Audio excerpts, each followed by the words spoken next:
Hello all, welcome to Study Buddy and இந்த வீடியோவில் நம்ம இதை பற்றி பார்க்க போகிறோம்னு பார்த்தீங்கன்னா Chapter 11 Indian National Congress Foundation and the Moderate Phase பற்றி பார்க்க போகிறோம். ஸோ இந்தியன் நேஷ்னல் காங்கிரஸில் நிறைய ஃபேஸஸ் இருக்குது.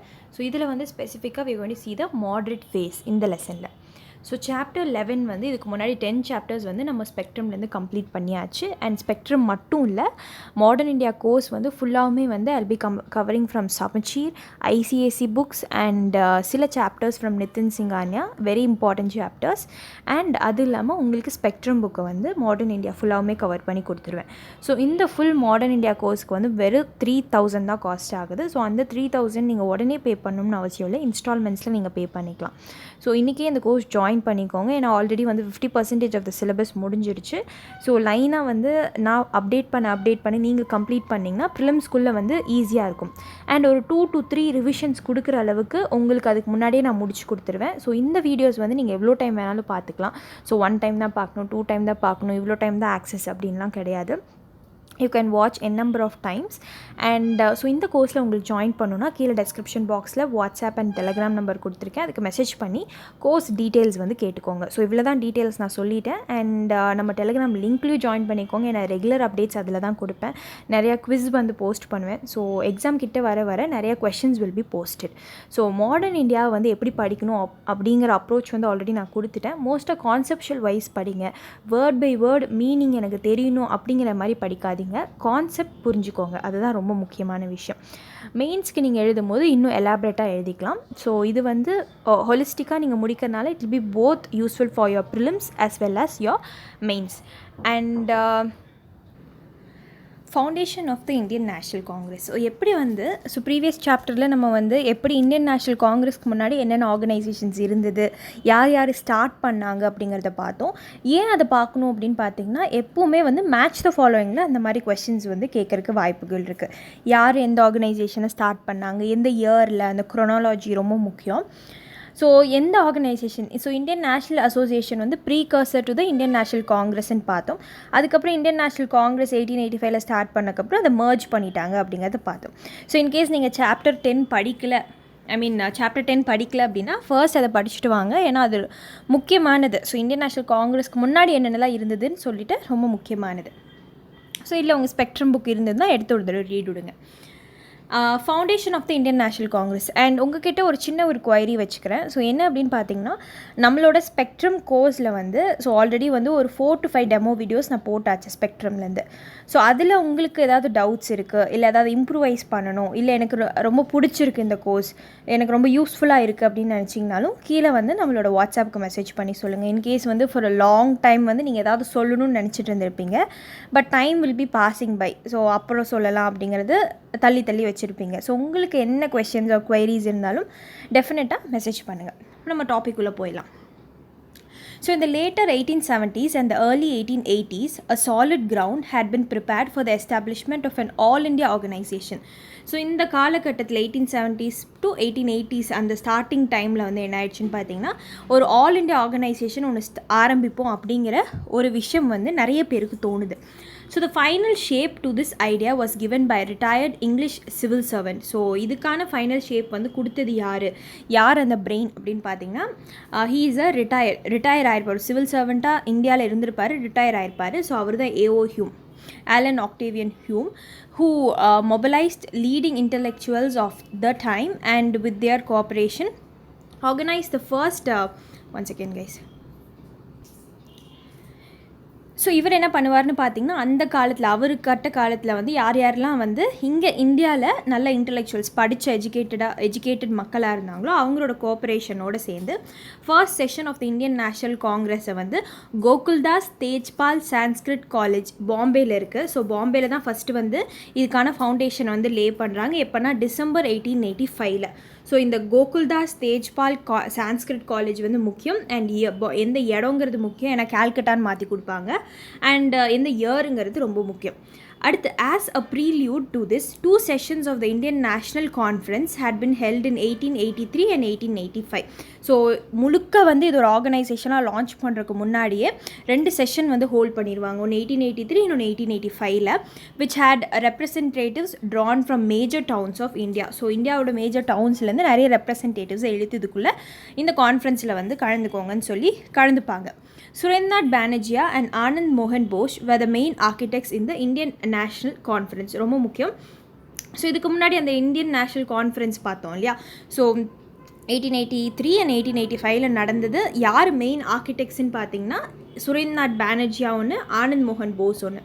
The first session of the Indian National Congress was attended by 72 delegates. So 72 பேர் வந்து கலந்துப்பாங்க அந்த ஃபர்ஸ்ட் செஷன் 1885 நடந்த ஃபர்ஸ்ட் செஷனில். ஸோ இவங்கள தான் பிரேவ் 75ன்னு கூட சொல்லுவாங்க. And presided over by Umesh Chandra Banerjee. So பானர்ஜின்னு சொல்லுவாங்க, WC பானர்ஜின்னு சொல்லுவாங்க. ஸோ அவர் தான் வந்து இந்த 1885 டிசம்பரில் நடந்த செஷனை ஹெட் பண்ணுறாரு 72 டெலிகேட்ஸ் வச்சு. Here after the Congress meet every year in December. So December 1885 வந்து ஸ்டார்ட் பண்ணனால எவ்ரி இயர் அடுத்த 1886 டிசம்பர் தான் மீட் பண்ணுவாங்க. In a different part of the country. ஒரு டைமும் வந்து ரொட்டேஷனல் வைஸில் இருக்கும். ஸோ இது தடவை கேல்கட்டானா அடுத்து பாம்பே, அடுத்து மெட்ராஸ், அந்த மாதிரி வந்து டிஃப்ரெண்ட் பார்ட், சூரத், அந்த மாதிரி ஒரு இடத்துல நடக்கும். And some of the great presidents of the Congress during the early phase were, so இந்த ஏர்லி ஃபேஸில் ஆரம்ப கட்ட காலத்தில் யாரெல்லாம் வந்து கிரேட் பிரசிடென்ட்ஸ் அதை தலைமை தாங்கினாங்க அப்படின்னு பார்த்தீங்கன்னா தாதாபாய் நவ்ரோஜி 3 டைம் பிரசிடெண்ட்டாக இருந்திருக்கார் ஐஎன்சிக்கு. சரிங்களா? பத்ருதீன் டியாப்ஜி, ஸோ பார்ப்போம் இவங்கெல்லாம் வந்து எப்போ போயிருந்தாங்கன்னு. ஃபெரோஸ் ஷா மெஹ்தா, பி ஆனந்தசார்லு, சுரேந்திரநாத் பானர்ஜி, RC டட், ஆனந்த் மோகன் Bose, Gopalakrishna Gokhale. Other prominent leaders include MG Ranade, Balagangadhar Tilak, Sisir Kumar Ghosh. நம்ம பார்த்தோம் எந்த நியூஸ் பேப்பர் ஆரம்பிச்சார்னு. ஸோ இதுக்கு முன்னாடி லெசனில் நான் போட்டிருந்தேன். ஸோ இன்கேஸ் கோர்ஸ் பார்த்தவங்களுக்கு கீழே கமெண்ட் பாக்ஸில் உங்களுக்கு சிஷிர் குமார் கோஷ் தொடங்கின ஜேர்னல் ஆர் நியூஸ் பேப்பர் என்னன்னு தெரிஞ்சதுன்னா கீழே போடுங்க. மோத்திலால் கோஷ், மதன் மோகன் மலாவியா, ஜி சுப்பிரமணிய ஐயர், சி வீர ராகவாச்சாரியர், தின்ஷா இ வச்சா. ஸோ இவங்களாம் வந்து ப்ராமினென்ட் லீடர்ஸ். எப்பப்போ இருந்தாங்க அப்படிங்கிறது லேட்டர் பார்ப்போம். ஒரு கம்பைலேஷன் ட்ரிக்ஸ் மூலயமா வந்து அதை உங்களுக்கு சொல்லித்தரேன். சரிங்களா? So next in 1890 Kadambini Ganguly. ரொம்ப முக்கியமான நிறைய டெஸ்ட் பேப்பர்ஸில் உங்களுக்கு கேட்பாங்க. 1890, ஸோ ஐஎன்சி ஆரம்பித்து 5 வருஷத்துலேயே வந்து கடம்பினி கங்குலி அப்படிங்கிற ஒரு பெண்மணி the first women graduate of Calcutta university. So Calcutta university நம்ம ஆல்ரெடி பார்த்தோம். ஸோ அங்கே வந்துட்டு ஃபஸ்ட்டு விமன் கிராஜுவேட் யாருன்னு பார்த்தீங்கன்னா கடம்பினி கங்குலி தான். Address the Congress session which symbolise the commitment of freedom struggle. So இவங்க தான் வந்து காங்கிரஸ் செஷனை அட்ரஸ் பண்ணுவாங்க, லீட் பண்ண மாட்டாங்க, பிரசிடெண்ட்டாக இருக்க மாட்டாங்க, பட் வந்து பேசுவாங்க. Symbolise the commitment of freedom struggle to give the women of India their due status in national life. So விமனோட ரோல் பற்றி அங்கே பேசியிருப்பாங்க. So apart from the Indian national congress, nationalist activity was carried out through provincial conference. So Indian national congress மட்டும் எல்லாமே பண்ணல, provincial conferences வச்சும் நடத்தினாங்க. And association, so இது கூட நிறைய அசோசியேஷன்ஸ் ஒன்றா சேர்ந்து நியூஸ் பேப்பர், லிட்ரேச்சர் இதெல்லாம் சேர்ந்து தான் வந்து நடத்தினாங்க. So was it a safety valve அப்படின்னு சொல்லி ஒரு கொஷின் மார்க். ஸோ என்னது இது சேஃப்டி வால்வ் அப்படின்னு பார்த்தீங்கன்னா, there is a theory that Hume formed the Congress with the idea that it would prove to be a safety valve for releasing the growing discontent of the Indians. So இந்த சைடில் Indians, அந்த side Britishers. So AO ஹியூமை வச்சு Britishers play பண்ணாங்களோ அப்படிங்கிற மாதிரி ஒரு theory. ஏன்னா ஒரு டிஸ்கண்டென்ட் இருந்துகிட்டே தான் இருந்தது இந்தியா. ஒன் செகண்ட் கைஸ், ஒரு டிஸ்கண்டென்ட் இருந்துகிட்டே தான் இருந்தது இந்திய மக்களுக்கும் பிரிட்டிஷர்ஸ்க்கும். ஸோ எங்கேயாவது திருப்பி 1857 ரிவோல்ட் மாதிரி எங்கேயாவது கொதிச்சு எழுந்துருவாங்களோன்னு பயந்துட்டு இது வந்து ஒரு சேஃப்டி வால் தியரியாக வச்சுப்போம். ஸோ நடுவில் வந்து இந்த இந்தியன் நேஷ்னல் காங்கிரஸ்னு ஒரு விஷயத்தை வச்சு அவங்களுக்கு கொடுக்குற மாதிரி கொடுத்து இவங்களை கன்சோல் பண்ணுவோம் அப்படிங்கிற மாதிரி சொல்லியிருக்காங்க. So to this end he convinced Lord Dufferin not to obstruct the formation of Congress. So ரொம்ப முக்கியமான விஷயம். ஸோ இந்தியன் நேஷ்னல் காங்கிரஸ் 1885 தொடங்கினப்போ யார் இங்கே வந்து வைஸ்ராயாக இருந்தார்? ஏன்னா 1857க்கு அப்புறம் வைஸ்ராய் தானே. ஸோ யார் இங்கே வைஸ்ராயாக இருந்தார் அப்படின்னு பார்த்தீங்கன்னா லார்ட் டஃப்ரின். ஸோ அவர்கிட்ட என்ன சொல்லுவார்னு பார்த்தீங்கன்னா, இது எதையும் தடுக்காதீங்க, நான் பார்த்துக்கிறேன் அப்படிங்கிற மாதிரி சொல்லியிருக்காங்க. So the extremist leaders like Lala Lajpat Rai இவங்கெல்லாம் வந்து லேட்டர் வருவாங்க எக்ஸ்ட்ரீமிஸ்ட் லீடர்ஸ். இப்போ மாட்ரேட் தியரி மட்டும்தான் இந்த லெசனில் பார்ப்போம். ஸோ எக்ஸ்ட்ரீமிஸ்ட்னால் வந்து இவங்க எப்படியும் வந்து இந்த மாட்ரேட்ஸ் எல்லாம் வந்து பெட்டிஷன் ப்ரேயர்னு போட்டே இருப்பாங்க. நம்ம வந்து ரிஃபார்ம் மூமெண்ட்ஸ் கொண்டு வரணும் அப்படின்னா நம்மளுக்கு ஏற்ற மாதிரி நம்ம எப்படி ப்ளே பண்ணணும், ரேடிக்கல் தாட்ஸை வந்து உருவாக்கி பிரிட்டிஷர்ஸ் அகேன்ஸ்டாக ப்ளே பண்ணணும் அப்படிங்கிற தாட் ப்ராசஸ் வந்து இவங்க பண்ணாங்க. லேட்டரில் வருவாங்க இவங்க. Believed in the safety valve theory. So Lala Lajpat ராயில் வந்து சேஃப்டி வால் தியரி ரொம்ப நம்பினார், இப்படி இதுக்காக தான் தொடங்கினாங்கன்னு.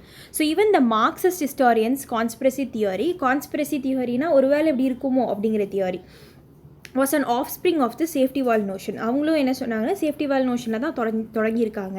For example RP Dutt opined that the Indian National Congress was born out of a conspiracy to abort a popular uprising in India and bogus leaders were a party to it. என்ன சொல்லியிருக்காங்கன்னா RB டட்டு இந்த மாதிரி வந்து நாளைக்கு 1857 revolt மாதிரி ஒரு popular uprising வந்துடக்கூடாது அப்படிங்கிறதுக்காக ஒரு சேஃப்டி வால்க்காக தான் ஐஎன்சியை தொடங்கினாங்கங்கிறது அவர் சொல்லியிருக்காரு. And modern Indian historians however dispute the idea of safety wall. So இப்போ இருக்கிற ஹிஸ்டாரியன்ஸ் வந்து சேஃப்டி வால்லாம் ஒன்றும் கிடையாது, அது ஒரு ஜஸ்ட் ஒரு கான்ஸ்பிரசியோடு போயிட்டோம் அப்படிங்கிற மாதிரி சொல்லியிருக்காங்க. So in their opinion the Indian National Congress represented the urge of political conscious Indians to set up a national body. So இப்போ இவங்களோட ஒப்பீனியன் படி என்னென்னு பார்த்தீங்கன்னா இந்தியன் நேஷ்னல் காங்கிரஸ் தொடங்கினதே வந்து மக்களுக்கு ஒரு பொலிட்டிக்கல் கான்ஷியஸ்னஸ் கொடுக்கணும், ஸோ பொலிட்டிக்கல் அவேர்னஸ் கொடுக்கணும் அப்படிங்கிறதுக்காக தான் to set up a national body to express the political and economic demands of Indian. So political as well as economic demands of இந்தியன்ஸை பூர்த்திப்படுத்தணும் அப்படிங்கிறதுக்காக தான். So if the Indians had been convened such a body on their own, there would have been unsurmountable opposition from the officials. So இந்தியர்களே வந்து நாங்கள் இப்படி ஒரு all India organisation ஆரம்பிக்க போகிறோம் அப்படின்னு சொல்லி தொடங்கினாங்க அப்படின்னா கண்டிப்பாக பிரிட்டிஷர்ஸ் அதுக்கு ஒத்துக்க மாட்டாங்க. ஸோ இப்படி வந்து தொடங்கினது வந்துட்டு என்ன சொல்கிறாங்கன்னா இது நம்மளுக்கு ஒரு செட்பேக் தான், நம்மளுக்கு ஹெல்ப்ஃபுல்லாக தான் இருந்திருக்குன்னு சொல்லியிருக்காங்க.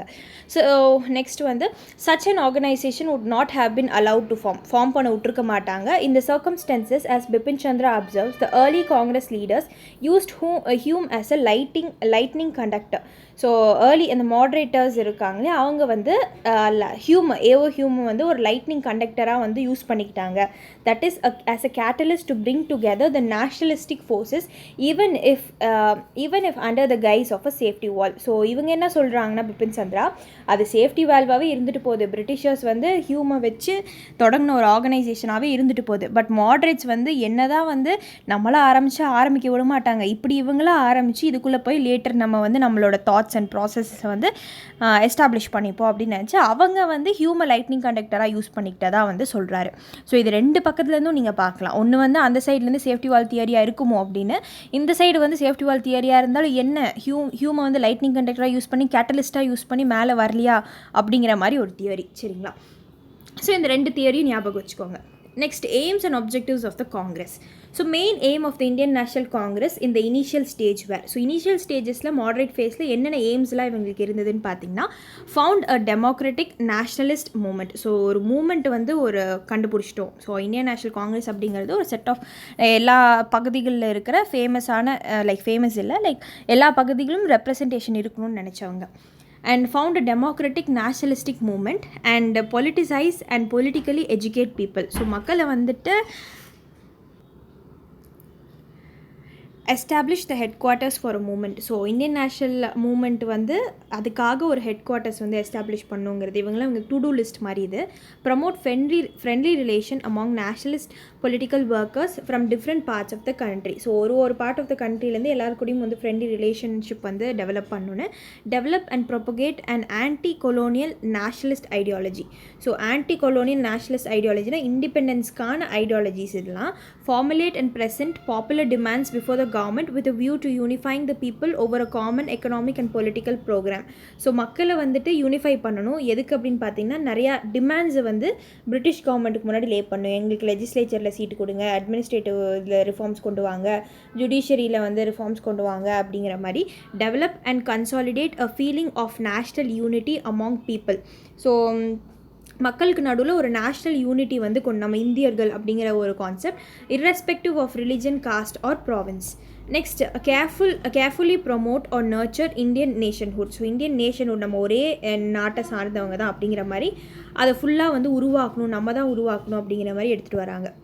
ஸோ எரா ஆஃப் மாடரேட்ஸ் 1885 1905 வரைக்கும் மாடரேட்ஸ் ஒர்க் பண்ணுறாங்க. 1905 பெங்கால் பார்ட்டிஷன் நடக்கும். ஸோ அப்போ தான் வந்து மிலிட்டன்ட் எக்ஸ்ட்ரீமிசம் வந்து உள்ளே வரும். ஸோ இம்பார்ட்டண்ட் லீடர்ஸ் வந்து மாடரேட்ஸ் பார்த்துக்கிட்டிங்கன்னா இது previous year UPSC question. So யாரெல்லாம் மாடரேட்ஸ் யாரெல்லாம் எக்ஸ்ட்ரீமிஸ்ட்னு தெரிஞ்சு வச்சுக்கணும். ஏன்னா ப்ரீவியஸ் இயர் யூபிஎஸ்சி கொஸ்டினில் எலிமினேஷன் மூலயமா நீங்கள் இது வந்திருக்கலாம். கொஸ்டின்ஸ் வந்து கேட்டிருந்தாங்க யாரெல்லாம் மாடரேட்ஸ் யாரெல்லாம் எக்ஸ்ட்ரீமிஸ்ட் மாதிரி. ஸோ நீங்கள் எலிமினேட் பண்ணி ஆன்சர் கண்டுபிடிச்சலாம். So the national leaders like Dadabhai Naoroji நம்ம பார்த்தோம், 3 டைம் பிரசிடெண்ட்டாக இருந்திருக்காரு. Ferozeshah Mehta, D.E. Wacha, W.C. Banerjee, S.N. Banerjee. So இது 2 வேறு மக்கள் who dominated the Congress policies during the early period. So 1885 and 1905 were staunch believers in liberalism and moderate politics. So liberalism அப்படின்னா ஃப்ரீயாக இருக்கிறது, லிபரலிஸ்டிக் தாட்ஸோட மாடரேட் ரொம்ப எக்ஸ்ட்ரீமாக இல்லாமல் மாடரேட்டை நம்ம ஸ்லோவாக எடுத்துகிட்டு போகணும் அப்படின்னு நினச்சவங்க. And came to be labelled as moderates to distinguish them from the neo nationalist. அதுக்கப்புறம் 1905 அப்புறம் நியோ நேஷ்னலிஸ்ட் வருவாங்க, புது kind of nationalism of early 20th century and who were so 1900s first half சொல்கிறாங்க who were refer to as extremist. So moderates எக்ஸ்ட்ரீமிஸ்ட்னு சொல்லியே ஒரு தனி டாப்பிக்கே இருக்குது. ஸோ அதை நம்ம பார்ப்போம் லைனாக. ஓகே, இப்போ மாடரேட்டோட அப்ரோச் தான் என்ன அப்படிங்கிறது பார்த்தீங்கன்னா, the moderate political activity involved constitutional agitation within the confines of law and showed a slow but orderly political progress. So இவங்க என்ன அப்படின்னு பார்த்தீங்கன்னா லாவில், ஸோ பிரிட்டிஷ் கான்ஸ்டியூஷனில் வந்து நம்மளுக்கான பார்லிமெண்ட் வந்து நம்மளுக்கான கான்ஸ்டியூஷன் லே பண்ணியிருப்பாங்க, அதுபடி நம்ம போகலாம். லா அண்ட் ஆர்டர் என்னவோ அதுபடி போய் ஸ்லோவாக போய் பிரிட்டிஷ்கிட்ட நம்ம கேட்போம். So the moderates believe that the British basically wanted to be just.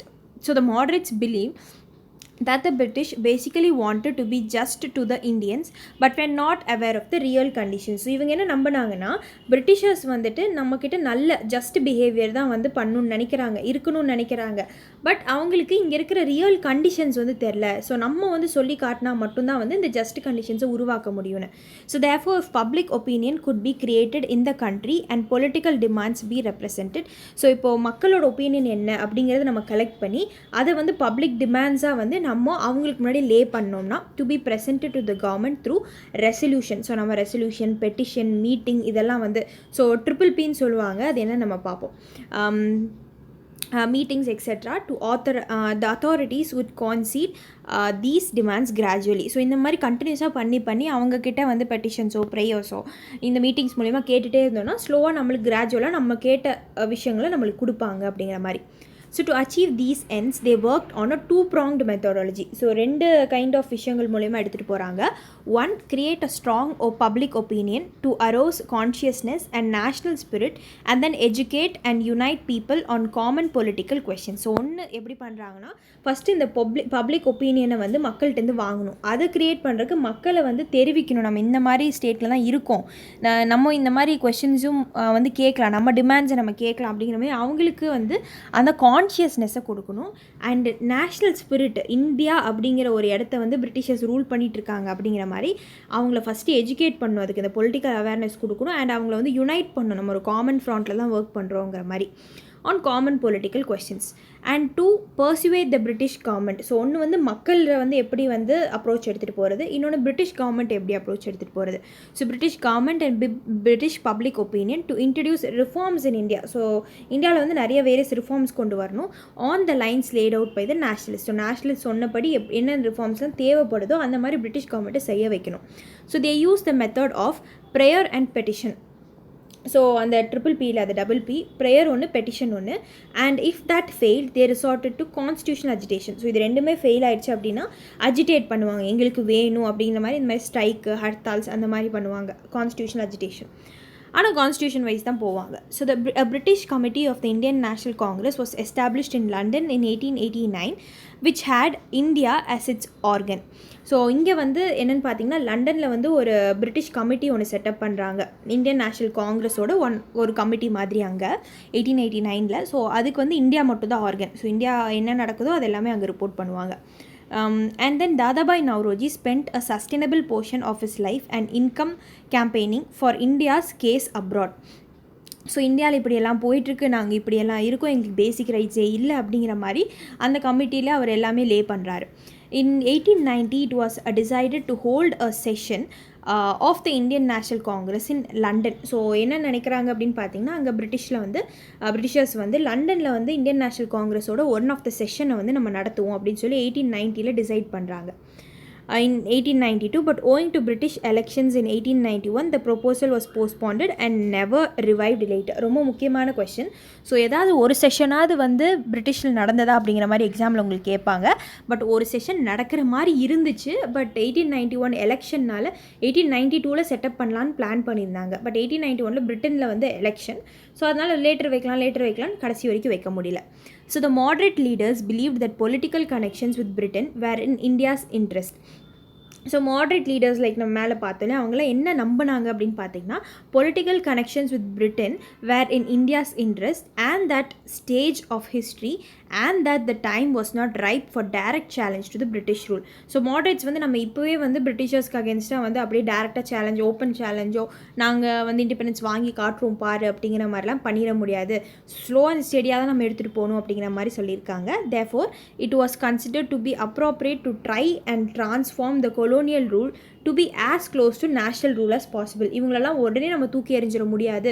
So நம்மளோட நேஷ்னல் ரூல் என்னவோ அதுபடி பிரிட்டிஷோட ரூலை வந்து கொண்டு வருவோம் இந்தியாவில். ஸோ அவங்க இருந்துகிட்டே நம்மளும் அவங்களுக்கு உள்ளே வந்து ஒர்க் பண்ணுவோம் அப்படிங்கிற மாதிரி நினைக்கிறாங்க. கான்ட்ரிபியூஷன் ஆஃப் மாடரேட் நேஷனலிஸ்ட், எப்படி வந்து மாடரேட் நேஷனலிஸ்ட் வந்து இந்தியாவுக்கு கான்ட்ரிபியூட் பண்ணுறாங்க, ஐஎன்சிக்கு கான்ட்ரிபியூட் பண்ணாங்க அப்படின்னு பார்ப்போம். So economic critique of British imperialism. So என்னென்ன கான்ட்ரிபியூஷன் உள்ளே இருந்துகிட்டே பண்ணாங்க அப்படின்னு பார்த்தீங்கன்னா, the early nationalist led by Dadabhai Naoroji. So இவங்களாம் early nationalist Dadabhai Naoroji, RC Dutt, Dinshaw Wacha and others carefully analyse the political economy of British rule in India. So ஆதி காலத்துலேருந்து இப்போ வரைக்கும் பிரிட்டிஷ் ரூல் எப்படி நடந்திருக்கு, எவ்வளோ காசு நம்மக்கிட்டேருந்து உறிஞ்சிருக்காங்க அப்படிங்கிற மாதிரி பொலிட்டிக்கல் அண்ட் எக்கனாமிக் வைஸ் ரெண்டுமே பார்க்குறாங்க. And put forward the drain theory. So எப்படி நம்மக்கிட்டேருந்து ட்ரெயின் பண்ணாங்க காசு அப்படிங்கிற மாதிரி எக்ஸ்பிளைன் பண்ணுறாங்க to explain British exploitation of India.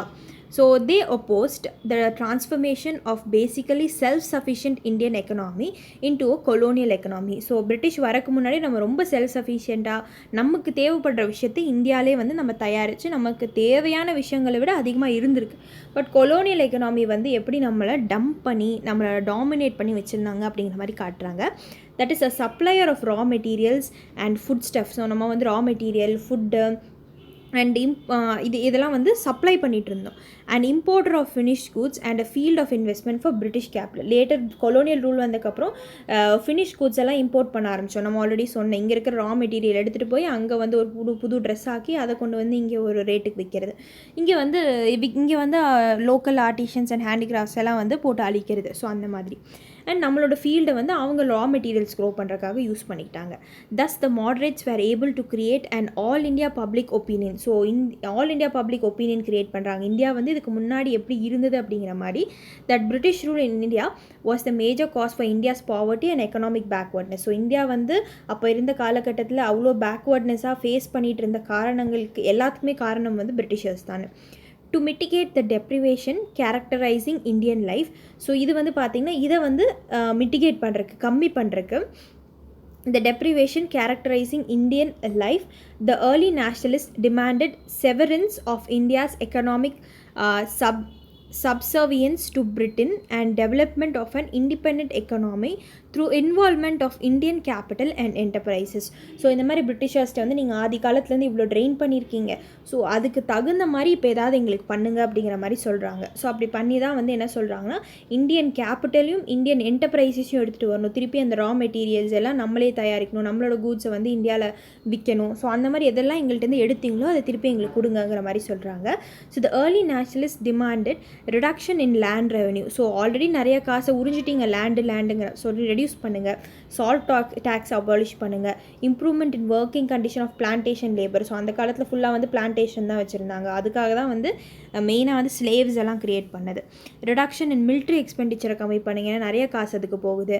And encouragement to modern industry வந்து இந்தியாவில் டெவலப் பண்ணுங்கள் through tariff protection and direct government aid, நீங்களே காசு கொடுத்து ஹெல்ப் பண்ணுங்கள் அப்படின்னு சொல்லியிருக்காங்க. Next constitutional reforms and propaganda and legislature. So legislature wise வந்து என்ன பண்ணாங்கன்னு பார்த்தீங்கன்னா, legislative councils in India had no real official part till 1920. So 1920 வரைக்குமே வந்து ஒரு ரியல் பார் வந்து இங்கே கிடையாது. பிரிட்டன் பார்லிமெண்ட்டில் லெஜிஸ்லேச்சரில் என்ன சொல்லுவாங்களோ அதுபடி தான் நடந்துட்டு இருந்தது. yet work done in them by the nationalists helped the growth of national movement. So நம்ம நேஷ்னலிஸ்ட் பண்ண நிறைய விஷயங்கள்னால வந்து அதில் நேஷ்னலிஸ்டிக் மூமெண்ட்டுக்கு ரொம்ப ஹெல்ப்ஃபுல்லாக இருந்தது. The imperial legislative council constituted by the Indian councils act. So first வந்து 1861 தான் வந்து இம்பீரியல் லெஜிஸ்லேட்டிவ் கவுன்சில் வந்து கொண்டு வராங்க. இந்தியன் கவுன்சில்ஸ் ஆக்ட்னு சொல்லுவாங்க. இது வந்து பாலிட்டியில் நீங்கள் படிப்பீங்க அண்ட் ஹிஸ்ட்ரியில் நீங்கள் படிப்பீங்க. ஸோ இதில் லேட்டர் லெசன்ஸ்லாம் கொடுப்பாங்க. இன்கேஸ் இதை படிக்கல அப்படின்னா பாலிட்டி புக் எடுத்துகிட்டு போய் படிங்க. அதில் வந்து ஃபஸ்ட்டு 3 சாப்டர்ஸ்குள்ளே இதை கொடுத்துருப்பாங்க. எல்லாம் charter act, bits India act எல்லாமே. ஸோ ஒரு ஆக்ட்குள்ளே என்னென்னு படிக்கணும், ஏன்னா வருஷம் வருஷம் கேட்பாங்க. ஸோ இந்தியன் கவுன்சில்ஸ் ஆக்டில் தான் வந்து த இம்பீரியல் லெஜிஸ்லேட்டிவ் கவுன்சில் வந்து கொண்டு வராங்க, பார்லிமெண்ட் மாதிரி. Was an important body designed to disguise official measures, as having been passed by a representative body. So இந்த பாடி எதுக்கு ஓப்பன் பண்ணாங்கன்னு உங்களுக்கே தெரியும். ஸோ என்னென்னா ஆக்ட்ஸ் எல்லாம் பாஸ் பண்ணுவாங்க. Indian members where few in number. In the 30 years from 1862 to 1892, only 45 Indians were nominated to it. So இது 1861 கொண்டு வந்தாங்க, இந்த ஆக்ட் கொண்டு வந்தாங்க. 1862 வந்து லெஜிஸ்லேச்சர் வந்து ஓப்பன் பண்ணிட்டாங்க. ஸோ அப்போத்துலேருந்தே வந்து 30 வருடங்கள் நீங்கள் கழித்து பார்த்தீங்கன்னா 1892 பக்கம் வந்து 45 இந்தியன்ஸ் மட்டும்தான் உள்ளுக்குள்ளே நாமினேட் ஆகி உள்ளே போயிருக்காங்க. Most of them being wealthy. So இந்த 45 பேரும் வெல்த்தி, லேண்ட் நிறையா இருக்கிறவங்க, அப்புறம் வந்து ரொம்ப லாயலிஸ்ட்டாக இருப்பாங்க பிரிட்டிஷர்ஸ்க்கு. So only a handful of political figure and one second guys. So only a handful of political figures and independent intellectuals such as Syed Ahmad Khan, Christodas Pal, B.N. Mandlik, K.L. Nulkar and Raj Bihari Ghosh were among those nominated. So இதில் வந்து handful of இன்டெலெக்சுவல்ஸும் இருந்தாங்க. Independent intellectuals, பிரிட்டிஷர்ஸை வந்து consider பண்ணாமல் இருந்தவங்களா இவங்க அப்படிங்கிற மாதிரி சொல்கிறாங்க. So from 1885 to 1892, so INC தொடங்கினதுலேருந்து அதுக்கப்புறம் வந்து அடுத்த ஒரு 10 இயர்ஸில் பார்த்திங்கன்னா the nationalist demands for constitutional reforms were centred around. So எதுக்காக இவங்கெல்லாம் ஐஎன்சி வந்து டிமாண்ட் பண்ணாங்கன்னு பார்த்தீங்கன்னா எக்ஸ்பேன்ஷன் ஆஃப் கவுன்சிலை வந்து நம்ம எக்ஸ்பேண்ட் பண்ணணும். First thing, greater participation of Indians இந்த கவுன்சில். ஸோ இம்பீரியல் லெஜிஸ்லேட்டிவ் கவுன்சிலில் வந்து நிறைய இந்தியர்கள் இருக்கணும்னு. ரிஃபார்ம், அதுக்குள்ளேயே ரிஃபார்ம்ஸ் கொண்டு வரணும். More powers to the council, especially greater control over ஃபினான்ஸை வந்து லைக் இந்திய மக்கள்கிட்ட கொடுங்க அப்படிங்கிற மாதிரி. So the early nationalist worked with a long term objective of a democratic self government.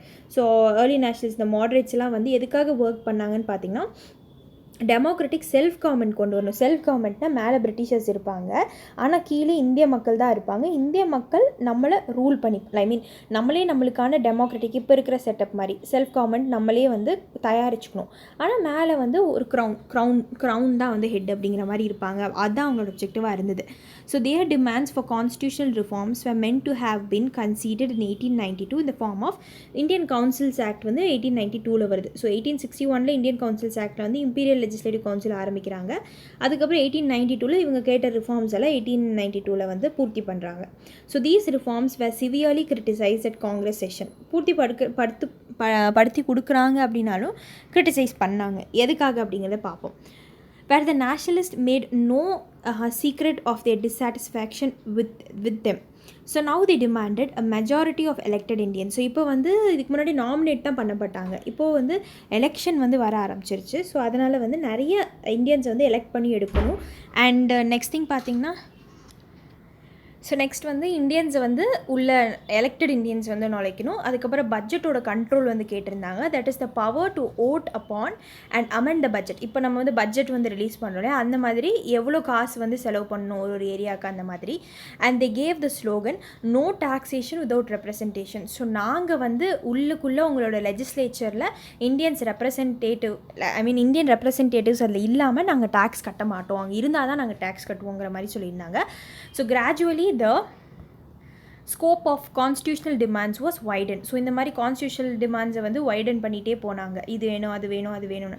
So next வந்து தாதாபாய் நவ்ரோஜி 1904 என்ன பண்ணுவார். So Gopal Krishna Gokhale 1905, Lokmanya Tilak 1906 demanded self government on the lines of self governing colonies of Canada and Australia. So எப்படி வந்து கனடாவிலும் ஆஸ்திரேலியாவிலும் வந்து என்னதான் British crown வந்து மேலே இருந்தாலும் கீழே வந்து அவங்கவுங்களே வந்து இப்போ இந்தியன்ஸ் இப்போ நம்ம ரெப்ரசன்டேட்டிவ் ஃபார்ம் ஆஃப் கவர்மெண்ட் இருக்குல்ல, எலெக்டடு, நாமினேட்டட் இந்த மாதிரி இருக்குல்ல. ஸோ அந்த மாதிரி வந்து லைன்ஸில் எடுத்துகிட்டு போகணும்னு சொல்லி இந்த மாதிரி தாதாபாய் நவ்ரோஜி, ஜிகே கோகலே, லோக்மான்ய திலக் வந்து சஜஷன்ஸ் வந்து வைக்கிறாங்க. Also leaders like Pherozeshah Mehta and Gokhale put government policies and proposals to serve severe criticism. So என்ன சொல்கிறாங்க அப்படின்னு பார்த்தீங்கன்னா, ஸோ சிவியர் கிரிட்டிசிசம் வர இடத்துல வந்து கவர்மெண்ட் பாலிசிஸை உள்ளே நுழைச்சாங்க. சரிங்களா? So next the British had intended to use the councils to incorporate the more vocal among Indian leaders so as to allow them to let off their political steam while the important councils could afford to remain deaf to their criticism. So இதில் என்ன சொல்கிறாங்கன்னு பார்த்தீங்கன்னா, ரொம்ப வோக்கலாக இருக்கிற Indian leaders சொல்கிற விஷயங்கள் சில விஷயங்கள்லாம் வந்து டு த பாயிண்ட்டாக இருக்கும், கண்டிப்பாக வந்து தேவைப்படுற விஷயங்கள், டிமாண்ட்ஸாக இருக்கும். ஸோ அதை மட்டும் வந்து அந்த பொலிட்டிக்கல் ஸ்டீமை குறைக்கிறதுக்காக, ஸோ இப்போ அவ்வளோ சவுண்டு வந்துட்டுருக்கும் வெளியிலேருந்து, ஸோ அதை வந்து குறைக்கிறதுக்காக அதை மட்டும் வந்து இம்பீரியல் லெஜிஸ்லேட்டிவ் கவுன்சில் ஆக்ட் மூலமா பாஸ் பண்ணிவிட்டு மிச்சதெல்லாம் வந்து they'll turn deafங்கிற மாதிரி சொல்லியிருக்காங்க. So, but the nationalists were able to transform these councils. So, while the important councils could afford to remain deaf to their criticism. So, வெளியிலேருந்து என்ன criticism வந்தாலும் சில விஷயத்துக்கெல்லாம் டெஃபாக மாறிடுவாங்க. ஆனால் நேஷ்னலிஸ்ட் என்ன பண்ணாங்கன்னா, able to transform these councils into forums for ventilating popular grievances. So திருப்பியும் வந்து இந்த கவுன்சில்ஸை யூஸ் பண்ணி, ஸோ இந்திய மக்கள் உள்ளே வந்து இருப்பாங்க இல்லையா லெஜிஸ்லேச்சர்ஸில், அதை அவங்கள வச்சு பாப்புலர் க்ரீவன்சஸ்லாம் அவங்க மூலயமா எக்ஸ்போஸ் பண்ணிகிட்டே இருப்பாங்க. So exposing the defects of an indifferent bureaucracy. So எப்படி வந்து பிரிட்டிஷ் பியூரோக்ரஸி எப்படி இருக்குது பாருங்கள். ஸோ கிரிட்டிசைசிங் கவர்மெண்ட் பாலிசிஸ், ப்ரொபோசல்ஸ்லாம் கிரிட்டிசைஸ் பண்ணுவாங்க. ரேசிங் பேசிக் எக்கனாமிக் இஷ்யூஸ் எல்லாம் பாருங்கள், ஃபெமைன் எப்படி இருக்குது, இங்கே பாருங்கள் இந்த இடம் எப்படி இருக்குது அப்படிங்கிற மாதிரி, எஸ்பெஷலி ரிகார்டிங் பப்ளிக் ஃபினான்ஸ் எவ்வளோ கம்மியாக செலவு பண்ணுறீங்க அப்படிங்கிற மாதிரி. So the nationalist were thus able to enhance their political structure and build a national movement. So இந்த மாதிரி ஒரு விஷயங்களையும் வந்து அட்ரஸ் பண்ணி ஒரு நேஷ்னல் மூமெண்ட் வந்து ஸ்டார்ட் பண்ணுறாங்க. while undermining the political and moral influence of imperial rule. So ஆனாலும் பிரிட்டிஷர்ஸ் வந்து எப்படி பொலிட்டிக்கலாகவும் மாரல் இன்ஃப்ளூயன்ஸ் இம்பீரியல் ரூலை எப்படி வந்து இம்ப்ளை பண்ணாங்க அப்படிங்கிற மாதிரி மக்களுக்கு எடுத்து காட்டுறாங்க. So this help in generating anti imperial sentiments. So anti colonial, anti British சென்டிமெண்ட்ஸ்லாம் வந்து உருவாகுது among the public. But at the same time the nationalist fail to widen the democratic base of the movement by not including the masses. So இங்கே so என்ன சொல்கிறாங்க அப்படின்னு பார்த்தீங்கன்னா, என்ன தான் வந்து இவங்க இவ்வளோ வந்து ஆன்டி பிரிட்டிஷ் சென்டிமெண்ட்ஸ் உருவாக்குனாலும் மாசஸை வந்து இன்க்ளூட் பண்ணவே இல்லை. அதுதான் வந்து மெயின் விஷயமே. மாசஸ்னால் வந்து மக்களை வந்து இந்த மூமெண்ட்குள்ளே வந்து இன்க்ளூட் பண்ணவே இல்லை. எஸ்பெஷலி விமனை வந்து இன்க்ளூட் பண்ணல. And not demanding the right to vote for all. எல்லாருக்கும் ஓட்டிங்கிறது இல்லை. ஸோ அந்த காலத்தில் வந்து காசு வச்சுருக்கிறவன், வெல்த்தியாக இருக்கிறவன் மட்டும்தான் ஓட் பண்ணிகிட்டு இருந்தான். ஸோ இந்த மாதிரி வந்து மெயின் ஆப்ஜெக்டிவ்ஸ் எல்லாம் வந்து இன்க்ளூட் பண்ணவே இல்லை early nationalist. Next campaign for general administrative reforms என்ன கொண்டு வந்தாங்க அப்படிங்கிறத பார்ப்போம். ஸோ நெக்ஸ்ட் வந்து பார்த்திங்கன்னா, the moderates campaign one second guys. So the moderates campaign on the following grounds. So என்ன அப்படின்னு பார்த்தீங்கன்னா, Indianisation of government service. So government சர்வீஸை வந்து இந்தியனைசேஷன் பண்ணணும், நிறைய இந்தியன்ஸ் உள்ளே போகணுங்கிறது. On the economic grounds that British civil servants got very high emoluments while inclusion of Indians would be more economical. So British civil சர்வன்ஸ் வந்து இவங்க எடுத்துக்கிட்டாங்க இந்தியாவில் அப்படின்னு பார்த்தீங்கன்னா, அவங்களுக்கு ஹை சேலரியாக இருக்கட்டும், அவங்களுக்கு ஸ்டேயாக இருக்கட்டும், அவ்வளோ எமல்மெண்ட்ஸ் அவங்களுக்கு வந்து ரிட்டையர் போனதுக்கப்புறம் அவ்வளோ பிஎஃப்ஸாக இருக்கட்டும், இது எல்லாமே ரொம்ப ஹையாக இருந்தது. ஸோ இந்தியன்ஸை வந்து இன்க்ளூட் பண்ணிட்டிங்கன்னா அது டிராஸ்டிக்காக அந்த காஸ்ட்டை குறைக்கலாம் அப்படிங்கிற மாதிரி சொல்லியிருந்தாங்க. On political grounds that since salaries of British bureaucrats were remitted back home and pensions paid in England all drawn from Indian revenue. So இந்த மக்களுக்கு உங்களுக்கே தெரியும், பிரிட்டிஷர்ஸ்க்கு வந்து கொடுக்குற சேலரி பிரிட்டனுக்கு போயிடும் அண்ட் பென்ஷன் பே பண்ணுறது இந்தியர்களோட மணி தான். This amounted to economic drain of national resources, already பார்த்தோம். And on moral grounds that Indians were being discriminated against by being kept away from positions of trust and responsibility. So Indians வந்து ட்ரஸ்ட்டும் responsibility ரொம்ப கம்மி தான் அவங்களுக்கு அப்படிங்கிற மாதிரி தள்ளி வச்சுருந்தாங்க. Next call for separation of judiciary from executive function. So judiciary executive ஏன் பிரிக்கணும் அப்படிங்கிறது உங்களுக்கு நல்லா தெரியும். Next criticism of an oppressive and tyrannical bureaucracy. So Britishers தான் சொல்கிறாங்க ரொம்ப ஒப்ரெசிவாக டாமினேட்டிங்காக இருந்தாங்க, tyrannical bureaucracy and expensive and time consuming judicial system. So ஒரு கேஸ் வந்து நீங்கள் நடத்தணும் அப்படின்னா காசு வந்து பலமாக நீங்கள் வந்து செலவு பண்ணணும். Next criticism of an aggressive foreign policy which resulted in annexation of Burma. So பர்மாவை அனெக்ஸ் பண்ணிடுறாங்க. Attack on Afghanistan and suppression of tribals இந்த நார்த் வெஸ்டர்ன் பகுதிகளில், all costing heavily for the Indian treasury. இது எல்லாமே இந்தியன் ட்ரெஷரியிலேருந்து எடுத்து மற்ற இடத்தெல்லாம் வந்து ஆக்குபை பண்ணுறாங்க. Call for increase in expenditure on welfare. So அங்கெல்லாம் இருக்கிறத விட்டுட்டு வெல்ஃபேர், எங்களுக்கு மக்களுக்கான விஷயங்களை செலவு பண்ணுங்கள், மக்களுக்காக செலவு பண்ணுங்கன்னு சொல்கிறாங்க. தட் இஸ் ஹெல்த்து, சானிடேஷன்லலாம், education, especially elementary and technical எஜுகேஷனில் கான்சன்ட்ரேட் பண்ண சொன்னாங்க, செலவு பண்ண சொன்னாங்க. Irrigation works and improvement of agriculture bank set up பண்ண சொன்னாங்க கல்டிவேட்டர்ஸ்க்கு. So demand for better treatment for Indian labour abroad. So Indian labourers வந்து அப்ராடில் வேரியஸ் கண்ட்ரிஸ், வேரியஸ் காலனிஸில் ஒர்க் பண்ணிட்டு இருப்பாங்க. அவங்க சவுத் ஆஃப்ரிக்காலலாம் காந்தி என்ன பண்ணியிருப்பாருன்னு பார்த்தீங்க, அதெல்லாம் லேட்டர் பார்ப்போம்.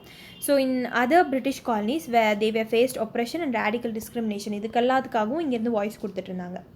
ப்ரொடெக்ஷன் ஃபார் சிவில் ரைட்ஸ்ன்னு பார்த்தீங்கன்னா, civil rights included the right to speech, thought, association and free இதுக்காகவும் போராடினாங்க. Through and insistent campaign the nationalist were able to spread modern democratic ideas. So இங்கே வந்து பார்த்திங்கன்னா நேஷ்னலிஸ்ட் வந்து மாடர்ன் டெமோக்ராட்டிக் ஐடியாஸ் வந்து spread பண்ணணும்னு நினைக்கிறாங்க மக்களுக்கு நடுவில். And soon the defence of civil rights became an integral part of freedom struggle. So எங்களுக்கான ரைட்ஸ் எங்களுக்கு கொடுங்க, பேசிக் நெசசிட்டிஸை கொடுங்க அப்படிங்கிற மாதிரி வந்து சொல்கிறாங்க. ஸோ அதுவும் ஃப்ரீடம் ஸ்ட்ரகிளில் one of the major setback எடுக்குது, பாயிண்ட்டாக இருக்குது. It was due to the increase consciousness that there was a great public outrage at the arrest of Tilak. So Balagangadhar Tilak arrest பண்ணுறப்போ அவ்வளோ மக்கள் முன்னாடி வந்தாங்க. ஸோ இதெல்லாமே வந்து அந்த கான்ஷியஸ்னஸ்னால தான் நம்ம ஃப்ரீயாக வந்து லைக் அவங்களுக்கு ஸ்பீச் கொடுக்கலாம், ஃப்ரீ ஸ்பீச் எக்ஸ்ப்ரெஷன்லாம் நமக்கு இருக்குன்னு. And several other leaders and journalist வந்து இன் 1897 and at the arrest and deportation of நாட்டு brothers without a trial. So நாட்டு பிரதர்ஸை வந்து கோர்ட்டுக்கு எடுத்துகிட்டு போகாமே அவங்கள வந்து அரெஸ்ட் பண்ணி டீபோர்ட் பண்ணாங்க வேற ஒரு நாட்டுக்கு. ஸோ இதெல்லாம் வந்து லேட்டர் நம்ம development of press of India அதில் வந்து பார்ப்போம் இந்த விஷயங்கள். திலக்கை ஏன் அரெஸ்ட் பண்ணாங்க, நாட்டு பிரதர்ஸ் ஏன் அரெஸ்ட் பண்ணாங்க அப்படிங்கிற மாதிரி இதுக்கெல்லாம் மக்கள் முன்னாடி வந்து பேச ஆரம்பித்தாங்க அப்படிங்கிறாங்க. ஸோ இதெல்லாம் ரொம்ப ஹெல்ப்ஃபுல்லாக இருந்தது. இதெல்லாம் வந்து சிவில் ரைட்ஸ் ஆஃப் இவங்கெல்லாம் வந்து one of the demands of INC. An evaluation of the early nationalist. So the early nationalists did a great deal to awaken the national sentiment. So national sentiment-ஐ வந்து தூண்டுறதுக்கு ரொம்ப ஹெல்ப்ஃபுல்லாக இருந்தாங்க இவங்கெல்லாம். Even though they could not draw the masses to them. So மாசஸை வந்து இழுக்க முடியலனாலும் அந்த சென்டிமெண்ட்ஸை ஒருத்தவங்க மேலேயும் விதைச்சாங்க. They represented the most progressive forces of the time. So அந்த டைமில் ரொம்ப ப்ரோக்ரெசிவாக இருந்தாங்க. They were able to create a wide national awakening of all Indians having common interest. So எல்லா இந்தியர்களுக்கு நடுவிலும் வந்து ஒரு காமன் இன்ட்ரெஸ்ட்டை வந்து உருவாக்குறாங்க. And the need to rally around a common programme. That is self கவர்மெண்ட்டுக்காக போராடுறாங்க against a common enemy and above all the feeling of belonging to one nation. So ஒரு நேஷன் நம்மளாம் ஒரே நாட்டை சார்ந்தவங்க அப்படிங்கிற மாதிரி ஒரு தியரியை கொண்டு வராங்க. They train people in political work and popularised modern ideas. Political ஒர்க்கில் மக்களுக்கு அவேர்னஸ் கொடுக்குறாங்க, மாடர்ன் ஐடியாஸை மக்கள்கிட்ட கொடுக்குறாங்க. ஸோ இதுதான் அப்படிங்கிற மாதிரி. They expose the basically exploitative character of colonial rule, thus undermining its moral foundation. So colonial rule நம்மள்ட்ட எவ்வளோ எக்ஸ்ப்ளாய்ட் பண்ணியிருக்காங்க, இவ்வளோ டேக்ஸ் நம்ம கட்டோம் அப்படிங்கிறத மக்களுக்கு தெரிவிக்கிறாங்க. their political work was based on hard realities and not on shadow sentiments, religion etc. So இதெல்லாம் வந்து பிரிட்டிஷர்ஸ் யூஸ் பண்ணுவாங்க. ஹார்ட் ரியாலிட்டிஸ்னால் இப்போ ப்ராக்டிக்கலாக என்ன போயிட்டுருக்கு, என்னென்ன ப்ராப்ளம்ஸ்லாம் நம்ம ஃபேஸ் பண்ணிகிட்ருக்கோம் அப்படிங்கிற விஷயத்தை தான் எடுத்துகிட்டு போனாங்க தவிர ஷாலோ சென்டிமெண்ட்ஸோ ரொம்ப வந்து இந்த இதுதான் நம்மளோட நிலைமை அப்படிங்கிற மாதிரி ரொம்ப இதாக காட்டாமல், சினிமேட்டிக்காக காட்டாமல், இல்லை ரிலீஜியஸ் வைஸில் வந்து மக்களில் வந்து நம்ம ஆதி காலத்தில் நம்ம ரிலீஜன் அப்படி இருந்திருக்கோம் அப்படிங்கிற மாதிரிலாம் காட்டாமல் ஹார்ட் ரியாலிட்டிஸ் எடுத்துகிட்டு போயிருக்காங்க. They were able to establish the basic political truth that India should be ruled in the interest of Indians. So Indians தான் வந்து இந்தியாவை ரூல் பண்ணும் அப்படிங்கிற மாதிரி they created a solid base for a more vigorous militant mass based national movement இந்த years that followed. அதுக்கப்புறம் என்ன ஆச்சு அப்படிங்கிறத நம்ம நெக்ஸ்ட் லெசனில் பார்ப்போம். How they fail to widen the democratic base and the scope of the demand. So democratic base வந்து நம்ம டெமோக்ராட்டிக் செல்ஃப் கவர்மெண்ட்டை அப்படி ரூல் பண்ணும் அப்படிங்கிற மாதிரி அதை ரொம்ப பேஸாக இதை வச்சு எடுத்துகிட்டு போகல. ஸோ ப்ரேயர் பெட்டிஷன் அதுக்கப்புறம் என்னென்ன நம்மளுக்கு கான்ஸ்டியூஷனல் ரிஃபார்ம்ஸ் என்னவோ அதை மட்டும் தான் கேட்டுட்டு இருந்தாங்க. இப்போ ரோல் ஆஃப் மாசஸ் எப்படி ப்ளே பண்ணாங்கன்னா, the moderate phase of the national movement had a narrow social base and the masses played a passive role. So active ரோலில் பின்னாடி இருந்து தான் ப்ளே பண்ணிட்டு இருந்தாங்க. This was because the early nationalist lacked political faith in the masses. So early nationalist வந்து மக்கள் இன்னும் எஜுகேட்டே ஆகலை, நம்ம எப்படி அவங்களுக்கு பொலிட்டிக்கல் தாட்ஸும் அவேர்னஸ் கொடுக்குறது அப்படிங்கிற மாதிரி. They felt that there numerous divisions and sub divisions in the Indian society. So Indian சொசைட்டியை நிறையா வந்து காஸ்ட்டு, க்ரீட் இதெல்லாம் பிரிஞ்சிருக்கு. அந்த masses were generally ignorant. So எதுவுமே அவங்களுக்கு தெரியல. And had conservative ideas and thoughts. அவங்களுக்கு ரொம்ப வந்து கன்சர்வேட்டிவாக ரொம்ப ஃப்ரீயாக வந்து லிபரலான மைண்ட் இல்லை, ரொம்ப க்ளோஸ் லூப்பில் தான் வாழ்ந்துட்டுருக்காங்க எல்லாரும். So the moderates felt that these heterogeneous elements had first to be welded into a nation before they entered the political sphere. So இந்த மக்களை ஃபஸ்ட்டு வந்து நம்ம ஒரே நேஷனுக்கு தான் பிலாங் ஆகிட்ருக்கோம் அப்படிங்கிற மாதிரி அவங்களை எஜுகேட் பண்ணோம். அப்புறம் தான் அவங்க பொலிட்டிக்கல் ஸ்பியரில் எடுத்துகிட்டு வரணும் ரொம்ப ஷுவராக இருந்தாங்க. But they failed to realize that it was only during a freedom struggle and with the political participation that these diverse elements could come together. But அவங்களால என்ன புரிஞ்சுக்க முடியலன்னா, ஃபஸ்ட்டு இந்த மக்களை வந்து ஃப்ரீடம் ஸ்ட்ரகிள்குள்ளே எடுத்துகிட்டு வரணும், பொலிட்டிக்கல் பார்ட்டிசிபேஷனுக்குள்ளே எடுத்துகிட்டு வந்தால் தான் ஸ்லோவாக எல்லாம் கற்றுப்பாங்க. ஸோ நான் வந்து எக்ஸாம் அப்போது நான் வந்து பார்த்துக்கிறேன், டெஸ்ட் அண்ட் எக்ஸாமுக்கு முன்னாடி நான் வந்து 10 நாளில் படிச்சிடுவேன் அப்படிங்கிறது இல்லாமல், எக்ஸாமுக்கு ஒரு வருஷத்துக்கு முன்னாடி இருந்தே அதுக்கான என்விரான்மெண்ட்டை க்ரியேட் பண்ணால் தான் எக்ஸாமில் போய் ஒழுங்காக எழுத முடியும். ஸோ இதை வந்து அவங்க ஒழுங்காக புரிஞ்சுக்கல. அவங்க ஃபஸ்ட் நம்ம எஜுகேட் பண்ணுவோம் அப்படின்னே போயிட்டாங்க. So because of the lack of mass participation the moderates could not take militant political positions against the authority. So இந்த மாதிரி மாசஸ் வந்து பார்ட்டிசிபேட் பண்ணதுனால அத்தாரிட்டிஸ் மேலே பெருசாக எதுவும் வந்து அகேன்ஸ்டாக போக முடியல. The later nationalist differed from the moderates precisely on this point. So later அந்த எக்ஸ்ட்ரீமிஸ்ட்லாம் வருவாங்க, அவங்க மாசஸை இன்க்ளூட் பண்ணதுக்கு காரணமே வந்து இவங்க பண்ண தப்பை வந்து தெரிஞ்சுதான். Still the early nationalist represented the emerging Indian nation against colonial interest. So இவங்க ஆரம்பிச்சனால தான் அதுக்கப்புறம் எக்ஸ்ட்ரீமிஸ்ட் ஃபேஸ்லாம் வருது. இது ஒரு ஸ்லோ ப்ராசஸ் அப்படிங்கிற மாதிரி சொல்கிறாங்க. இவங்க இல்லாமல் அது நடந்திருக்காது அப்படிங்கிற மாதிரியும் சொல்கிறாங்க. So attitude of the government. So Britishers என்ன பண்ணாங்கன்னு பார்த்தீங்கன்னா, the British Indian government was hostile to the Congress from the beginning despite the latter's moderate methods and emphasis on loyalty to the British Crown. So என்ன தான் வந்து நான் உங்கள் British crown கடியில் தான், நான் வந்து உங்களுக்கு அகேன்ஸ்டாக போக மாட்டோம் அப்படின்னு சொன்னாலும் அவங்க ரொம்ப ஹாஸ்டைலாக அவங்களுக்கு அகேன்ஸ்டாக தான் இருந்தாங்க, இந்தியன் நேஷனல் காங்கிரஸ்க்கு அகேன்ஸ்டாக. So the official attitude stiffen further in 1887 வந்து ரொம்ப ஸ்டிஃபன் ஆயிரும் when the government failed to persuade the Congress to confine itself to social issues. When the Congress was becoming increasingly critical of the colonial rule. So colonial ரூலுக்கு அகேன்ஸ்டாக ரொம்ப வந்து critical ஆகிட்டாங்க, உங்களுக்கும் தெரிஞ்சிருச்சு என்ன நடக்க போகுது அப்படிங்கிற மாதிரி. So now the government resorted to open condemnation of the Congress. So ஓப்பனாக வந்து நீங்கள் பண்ணுறது தப்பு அப்படிங்கிற மாதிரி நிறைய விஷயத்தில் சொல்கிறாங்க. Calling the nationalist seditious Brahmin. So இதுக்குள்ளே இருக்கிற மக்களை வந்து செடேஷியஸ்னால் உங்களுக்கு தெரியும் என்ன அப்படிங்கிறது. ஸோ உள்ளுக்குள்ளே இருக்கிறத வந்து பிராமின்ஸ் ஆல்ரெடி டாமினேட் பண்ணுவாங்க. எப்படி அவங்க ஆதி காலத்துலேருந்து ப்ரீஸ்டாக இருந்து வந்தாங்க அப்படிங்கிற மாதிரி வந்து சொல்கிறாங்க. அண்ட் டிஸ்லாயல் பேபஸ், ஸோ பார்பேரியன்ஸ்னு ஆல்ரெடி சொல்லியிருந்தேன், அந்த மாதிரி சொல்கிறாங்க. ஸோ நாங்கள் தான் இதை ஆரம்பிச்சு கொடுத்ததே, ஆனால் எங்களுக்கு அகேன்ஸ்டாகவே நீங்கள் நிறைய பேசுகிறீங்க பார்த்தீங்களா அப்படிங்கிற மாதிரி. So Dufferin call the Congress a factory of sedition. So sedition அப்படின்னா வந்து பார்த்திங்கன்னா, இப்போது கவர்மெண்ட்டுக்கு அகேன்ஸ்டாக வந்து பேசுகிறது. ஸோ அதுக்கடியில் கவர்மெண்ட்டுக்கு அகேன்ஸ்டாக பேசிங்கன்னா உங்களுக்கு செடிஷன் லா கடியில் உங்களை ஜெயிலில் தூக்கி போட்டுருவாங்க. ஸோ அந்த மாதிரி வந்து ரொம்ப செடிஷன் பண்ணுறீங்க அப்படிங்கிற மாதிரி. Later the government adopted divide and rule policy towards the Congress. So காங்கிரஸ்குள்ளேயே டிவைட் அண்ட் ரூல் பாலிசி கொண்டு வராங்க. The officials encourage reactionary elements like Sir Syed Ahmad Khan. So officials வந்து யாருன்னு பார்த்தீங்கன்னா, நம்ம ஆல்ரெடி பார்த்தோம், அலிகர் மூமெண்ட் வந்து சர் சையத் அகமது கான் வந்து ஐஎன்சி ஒப்போஸ் பண்ணிவிட்டு பிரிட்டிஷ் கவர்மெண்ட்டுக்கு சப்போர்ட் பண்ணுவார். ஸோ அதுவே வந்து இன்னொரு குரூப் தியோபந்த் அவங்களாம் பார்த்திங்கன்னா பிரிட்டிஷ் கவர்மெண்ட்டுக்கு லைக் ஐஎன்சி வந்து இவங்க ஒப்போஸ் பண்ணுறதுனால அவங்க ஐஎன்சியை சப்போர்ட் பண்ணிட்டு பிரிட்டிஷ் கவர்மெண்ட்டை ஒப்போஸ் பண்ணுவாங்க. ஸோ இந்த மாதிரி சர் சையத் அகமது கான்லாம் தூண்டி விடுறது. And Raja Shiv Prasad Singh of Benaras to organise the United India Patriotic Association to counter the Congress propaganda. So இது வந்து யுனைடெட் இந்தியா பேட்ரியாட்டிக் அசோசியேஷன் வந்து பிரிட்டிஷர்ஸ் தான் ஃபார்ம் பண்ண சொன்னது இவங்களெல்லாம். ஸோ அதனால தான் அவங்கெல்லாம் வந்து அந்த ஃபத்வா இஷ்யூ பண்ணுவாங்க பார்த்தீங்களா தியோபந்த் மூமெண்ட்லலாம். So the government also try to, இதெல்லாம் ஏர்லியர் லெசன்ஸில், ஸோ இன்கேஸ் இதெல்லாம் உங்களுக்கு நியூவாக இருந்துச்சுன்னா ப்ரீவியஸ் சோஷியோ ரிலீஜியஸ் ரிஃபார்ம் மூமெண்ட்ஸ்லாம் நான் நடத்தியிருப்பேன். ஸோ அதை போய் பாருங்கள். To counter the Congress propaganda, so the government also tried to divide the nationalists on the basis of religion வச்சு பிரிக்க நினச்சாங்க. and through a policy of carrot and stick ன்னு சொல்லுவாங்க, pitted the moderates against the extremists. So carrot and ஸ்டிக்னா வந்து கொடுக்குற மாதிரி கொடுத்து அதுக்கப்புறம் வாங்குற மாதிரி வாங்க, பாலிசிஸ்லாம் இதெல்லாம் உங்களுக்கு தான்ப்பா அப்படிங்கிற மாதிரி கொடுத்து, ஆனால் அந்த பாலிசிஸ் எல்லாமே நம்மளுக்கான ரெப்ரெசிவ் மெஷர்ஸாக இருக்கும். அண்ட் நெக்ஸ்ட் அவங்கள மாடரேட்ஸ் எக்ஸ்ட்ரீமிஸ்டாக வந்து பிரிக்கிறாங்க. But the government fail to check the rising tide of nationalism. So இதெல்லாம் உள்ளுக்குள்ளேருந்து வேலை பண்ணுறாங்க தவிர நேஷனலிசம் அப்படிங்கிற ஒரு தாட் வந்து உருவாகிட்டு இருக்கு அப்படிங்கிறத வந்து அவங்க கவனிக்கலை, ஃபெயில் டு செக். ஸோ அதை கவனித்தாங்க, பட் அதை வந்து தடுக்கலை. சரிங்களா? ஸோ இதுதான் இந்த லெசனில் ஃபுல்லாக ஐஎன்சி எப்படி ஆரம்பித்தது, இந்தியன் நேஷனல் காங்கிரஸில் யார் எல்லாம் மெம்பர்ஸ், இதெல்லாம் நம்ம பார்த்தோம். ஸோ இது ரொம்ப முக்கியம், கான்செப்ஷுவலாக தான் கேள்வி கேட்பாங்க. நான் சொல்லிட்டேன் ப்ரீவியஸ் இயரில் எப்படி எப்படிலாம் கேட்டிருந்தாங்க, இந்த லெசன்லேருந்து என்னெல்லாம் கேட்டிருந்தாங்க அப்படிங்கிற மாதிரி சொல்லிட்டேன். ஸோ இதுதான் it's all about that lesson. So next யூனிட்டில் will see about Indian national movement. So 1905 Bengal பார்ட்டிஷன்லேருந்து 1918 வரைக்கும் என்னென்ன இந்தியன் நேஷனல் மூமெண்ட்டில் என்னென்ன வந்து லைக் எந்தெந்த செஷன்ஸ்லாம் இம்பார்ட்டண்ட், ஏது 1907 என்ன நடந்துச்சு எல்லாமே நம்ம டீட்டெயிலாக வந்து நெக்ஸ்ட் லெசனில் நம்ம பார்ப்போம்.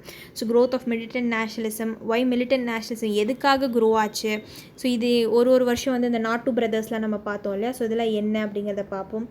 எப்படி கான்ஃபிடென்ஸ், எப்படி க்ரோத் ஆஃப் எஜுகேஷன் வந்து நடந்தது, இன்டர்நேஷ்னல் இன்ஃப்ளூயன்சஸ், எப்படி வெஸ்டர்னைசேஷன் தாட்ஸ் வந்து இவங்கள வந்து புகுத்துச்சு, அண்ட் ரியாக்ஷனரி பாலிசி. கர்சன் அப்போ இந்த டைமில் என்ன பண்ணாரு, 1905 கர்சன் தான் வந்து இருந்தார், பார்ட்டிஷன் காரணமே அவர் தான்.